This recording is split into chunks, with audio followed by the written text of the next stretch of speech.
अशा 3 कुठल्या बाबी आहेत ज्या BMCने त्याच्यामध्ये सुधारणा केली पाहिजे असं तुम्हाला वाटतं?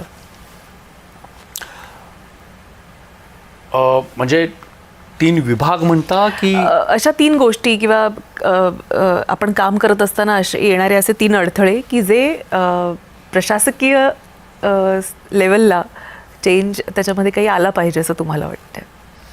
हां, मला माहिती नाही, आता कदाचित लोकनियुक्त प्रतिनिधी नसल्यामुळं कदाचित वाटत असेल, पण लोकसहभाग आणि लोकसंवाद वाढवणं हे फार गरजेचं आहे. बरोबर. आता जरी आमचा लोकसंवाद असेल, लोकसहभाग असेल, तरी देखील तो काहीसा मर्यादित प्रमाणामध्ये आहे आणि ज्या वेळेला आमची आवश्यकता असते त्यावेळेला आहे. बरोबर, अगदी तर बरोबर. तो सहभाग वाढवणं आवश्यक आहे आणि त्याचप्रमाणे आधुनिक तंत्रज्ञानाचा वापर करून अधिक पारदर्शक कारभार मुंबईकरांसाठी महापालिकेने केला पाहिजे. तो काही प्रमाणामध्ये झालेला आहे, ज्याला आपण ईज ऑफ डुईंग बिझनेस असं म्हणतो, पण तो अधिक कार्यक्षमतेनं आणि अधिक पारदर्शकपणे केला पाहिजे आणि त्याच्यामध्ये सुधारणेला भरपूर वाव आहे मुंबई महापालिकेमध्ये असं मला वाटतं.